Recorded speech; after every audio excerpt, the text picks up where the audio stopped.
नमस्कार दोस्तों, स्वागत है आप सब लोग अपने YouTube चैनल ऑनलाइन क्लासेस विषयों में।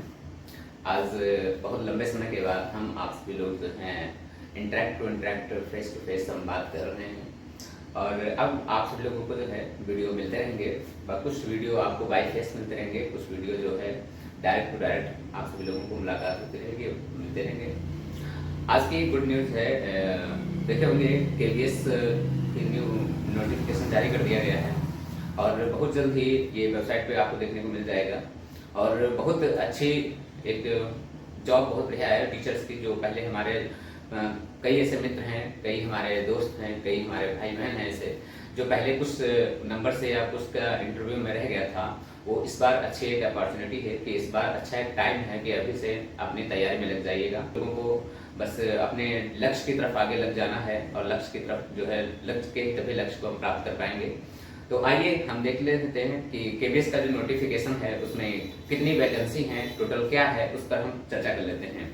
तो देखिए KVS न्यू वैकेंसी 2024, ये KVS की वैकेंसी है 2024 में आने वाली है। टोटल अगर हम पोस्ट की बात करें तो 7,275 पोस्ट आने वाली हैं। इसमें सभी विभागों में अलग अलग पोस्ट डिवाइड की गई हैं। जैसे PRT हम बात करें, TGT, PGT, सभी हर पोस्ट के लिए अलग अलग जो है वैकेंसी अलग अलग डिसाइड की गई हैं। तो उन वैकेंसी को हम यहाँ पर हमने मेंशन कर रखा है, वो हम बारी बारी करके समझ लेते हैं। देखिए, अगर जैसे हम पोस्ट वाइज अगर बात करें कि ये पोस्ट है और ये इधर वैकेंसी हमने लिखा है, तो ये जो PRT देखिए सबसे बड़ी मेन है कि हम सब लोग ज़्यादा, हमारा सब लोगों का फोकस ज़्यादा है PRT। जैसे इसमें PRT के लिए आप देखोगे ज़्यादातर संख्या इसी में जाती है PRT वालों की। तो PRT अगर हम बात करें तो PRT में कितनी वैकेंसी है, देखिए ठीक ठाक है। अगर KVS की देखी जाए तो 1400 वैकेंसी है, काफी ठीक ठाक है और बहुत अच्छी जॉब भी है, ठीक है। तो PRT के लिए कितनी वैकेंसी है, 1400 वैकेंसी है। और यहीं पर PRT जो म्यूजिक वाले हैं, तो PRT जो म्यूजिक हैं, म्यूजिशियन जो होते हैं वो, यानी उनकी जो वैकेंसी कितनी है, तो 75 वैकेंसी है। ये भी ठीक है, जो है अच्छा है। मतलब PRT म्यूजिक वाले की कितनी है, 75 वैकेंसी है। अब देखिए इसमें TGT जो आर्ट वाले हैं, इनकी वैकेंसी कितनी है, तो इनकी 80 सीट है, यानी 80 वैकेंसी है। और TGT वर्क वालों की अगर हम बात करें तो यहाँ पर देखिए 170 इनकी सीट दी गई है, यानी 170 सीटें हैं इनकी टोटल। और TGT जो है, TGT फिजिकल वालों की कितनी है, 70 वैकेंसी है। और TGT संस्कृत वालों की कितनी है, 365 है। ये भी ठीक है, वैकेंसी बहुत अच्छी है, 365 सीट कम नहीं है, ठीक है। तो TGT के लिए जो एलिजिबल है, जिनके पास संस्कृत है वो भर सकते हैं। और उनके पास कितनी सीटें हैं, 365 सीटें हैं। और वहीं पर हम TGT हिंदी की बात करें तो TGT हिंदी में भी 375 सीटें हैं, ये भी ठीक ठाक हैं। TGT इंग्लिश की अगर हम बात करें तो इंग्लिश में 480 सीटें हैं टोटल, यानी 400 टोटल वैकेंसी 480 सीटें हैं।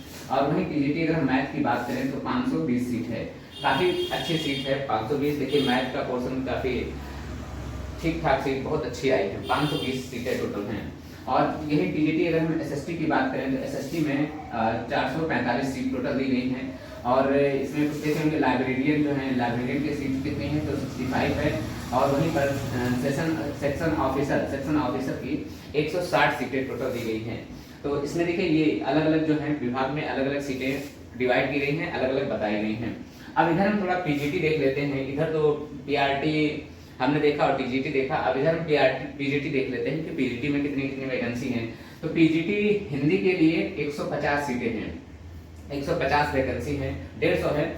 और PGT इंग्लिश की अगर हम बात करें तो 180 सीटें हैं। और PGT अगर हम मैथ की बात करें तो 165 सीट है। और PGT वही केमिस्ट्री की अगर हम बात करें तो कितनी 200 सीटें हैं। देखिए केमिस्ट्री के लिए भी काफी ठीक ठाक सीटें हैं, 200 सीटें हैं, कम नहीं है। तो ये PGT के लिए हैं। और PGT अगर हम फिजिक्स की बात करें तो 215 सीटें हैं। और वहीं PGT अगर हम बायोलॉजी की बात करें तो 145 सीटें हैं। PGT अगर हिस्ट्री से जो है, जिसका हिस्ट्री से है, तो उसके लिए सीटें 80 हैं। और PGT जो ज्योग्राफी है उसके लिए सीटें कितनी हैं, तो उसके लिए 70 सीटें हैं। अच्छा, इसमें PGT पॉलिटिकल साइंस से सीटें अभी इसमें नहीं आई हैं। अगर नोटिफिकेशन आता है तो उसमें अगर हो सकता है कि आ जाए, बाकी अभी इसमें नहीं दिया गया है कि PGT पॉलिटिकल साइंस के लिए कोई वैकेंसी अभी इसमें नहीं है। नेक्स्ट है अगला, देखिए PGT इकोनॉमिक्स में 140 सीटें हैं। और PGT वहीं पर हम कॉमर्स की बात करें तो कॉमर्स में 75 सीट दी गई हैं। और जिनके पास विशेष एक कंप्यूटर डिप्लोमा होता है, जिनके पास कंप्यूटर का ज्ञान है, तो कंप्यूटर के लिए भी वैकेंसी आएगी। कितनी? 135 सीट है टोटल।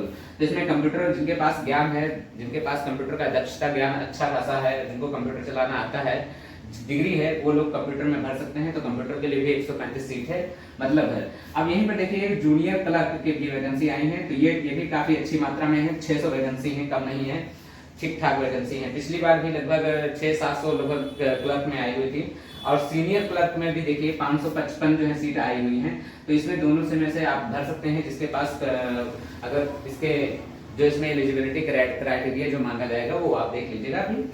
फिर इसके अब तो ये हमारी टोटल जो वैकेंसी है, ये टोटल वैकेंसी हमारी निकल कर आती है। तो इनको हम जब ऐड करेंगे तो यहीं पर हमारी ये टोटल जो वैकेंसी निकल कर आती है, तो कितनी? 7,275।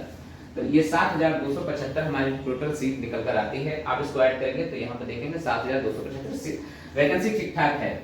अब इसके थोड़ा हम प्रोसेस के देख लेते हैं। जैसे देखिए केवीएस जो पीआरटी है, केवीएस पीआरटी में मैक्सिमम आपकी एज कितनी होनी चाहिए, ये भी तो हमें होना चाहिए। तो मैक्सिमम एज जो है इसमें 30 होनी चाहिए, यदि 30 इयर्स होनी चाहिए, यानी 30 साल से अगर ज्यादा है तो आप इस फॉर्म को नहीं भर पाएंगे।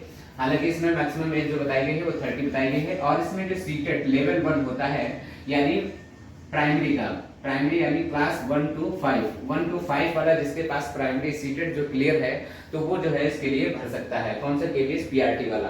लेकिन एज भी कितनी होनी चाहिए? 30 इयर्स होनी चाहिए, 30 इयर्स से ज्यादा नहीं होनी चाहिए।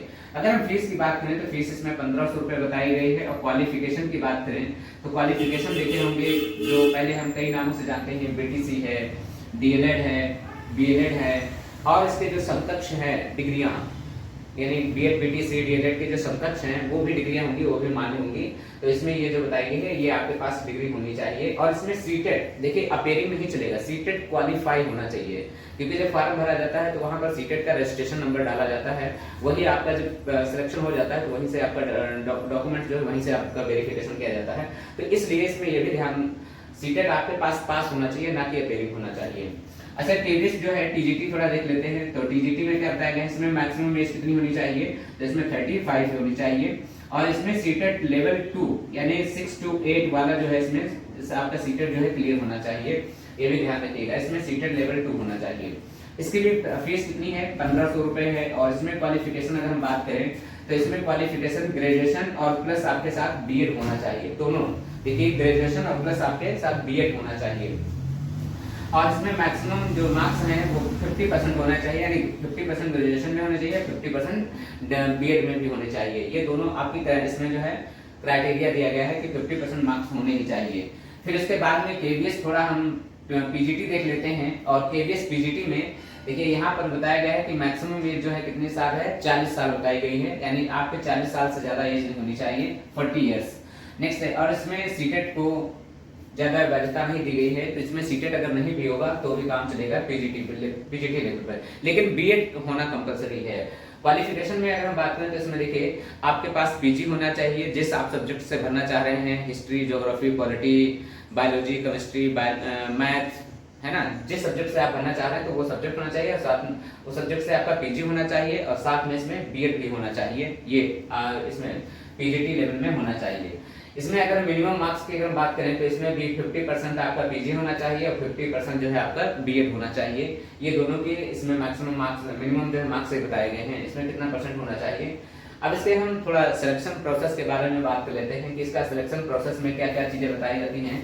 तो सिलेक्शन प्रोसेस के थोड़ा हम देख लेते हैं। देखिए इसमें रिटन टेस्ट होता है, यानी जिसको हम प्रीलिम्स एग्जाम कहते हैं। तो प्रीलिम्स एग्जाम जो ऑब्जेक्टिव होता है वो आप सभी लोग अगर पहले दिए होंगे, बहुत से हमारे ऐसे भाई बहन हैं जो पहले भी दे चुके हैं और इस बार बैठने वाले हैं, और कुछ ऐसे हमारे भाई बहन होंगे जो इस बार नए कैंडिडेट होंगे जो इस बार बैठेंगे। तो इसमें देखिए जो रिटन एग्जाम होता है जिसको हम प्रीलिम्स एग्जाम कहते हैं, फिर उसके बाद में जब रिटन एग्जाम आपका क्वालिफाई हो जाता है तो उसके बाद में डेमो टीचिंग कराया जाता है, और साथ में आपसे इंटरव्यू लिया जाता है, जो कि डेमो टीचिंग आपका 70% माने रखता है और इंटरव्यू 30%, टोटल मिला करके कितना 100% जो है ये आपका मायने रखता है। ठीक है, इसमें ये बताया गया है। फिर इसके एग्जाम पैटर्न की अगर हम बात करें तो एग्जाम पैटर्न में नंबर ऑफ क्वेश्चंस जो हैं 180 क्वेश्चंस आते हैं और 180 मार्क्स के होते हैं, ये भी ध्यान रखना है। 180 क्वेश्चन और 180 मार्क्स होते हैं। टाइम की अगर हम बात करें तो टाइम इसमें कितना होता है, टाइम 3 घंटे का दिया जाता है, यानी अर्थात 180 मिनट दिया जाता है। टाइम ठीक ठाक होता है, बहुत अच्छा इसमें समय रहता है और कोई इसमें नेगेटिव मार्किंग नहीं होती है। ये भी ध्यान रखिएगा, ये बहुत अच्छी बात है कि इसमें कोई नेगेटिव मार्किंग नहीं होती है, लेकिन फिर भी क्वेश्चन को बहुत ध्यानपूर्वक से करना होता है। अब इसमें थोड़ा आपने पूछा होगा कि सर सब तो आप बता दिए, सैलरी भी थोड़ा आप बता दीजिएगा कि कितनी सैलरी लगभग मिलती है। तो आइए हम सैलरी भी देख लेते हैं। देखिए पीआरटी लेवल की अगर हम बात करें तो 35,400 से स्टार्ट होकर के 1,12,400 रुपए तक आपकी सैलरी इसमें रह सकती है, किसमें, पीआरटी लेवल पर। अगर वहीं टीजीटी लेवल की बात करें तो इसमें 44,900 रुपए से शुरुआत होती है और 1,42,400 रुपए तक आपकी सैलरी जाती है, ये स्टार्टिंग की होती है। और इसमें पीजीटी लेवल की अगर हम सैलरी की बात करें तो सैलरी 47,600 रुपए से स्टार्ट होकर के 1,51,100 रुपए तक आपकी जो है सैलरी जाती है। सैलरी बहुत अच्छी खासी है, ठीक ठाक है, बहुत अच्छी जॉब है, बेस्ट जॉब है, बहुत है। और इसमें कहीं भी आपको भेजा जा सकता है, भारत में भ्रमण करने का भी आप सभी लोगों को एक अवसर मिलता है। तो ये आप सभी लोगों के लिए काफी गुड न्यूज थी। बाकी हम प्राइमरी शिक्षक भर्ती के लिए यूपी में जैसा हाल रहेगा उससे हम आपको अपडेट करते रहेंगे। और बाकी आप ये सभी लोगों के लिए बहुत अच्छी खुशखबरी थी, तो मैंने सोचा कि आप सभी लोगों के साथ जरूर शेयर किया जाए। बाकी आप सभी लोग अपनी तैयारी पे जरूर लग जाइएगा और कोशिश करिएगा 10 से 8 से 10 दिन में इस पे जरूर काम करने स्टार्ट हो जाइएगा। तो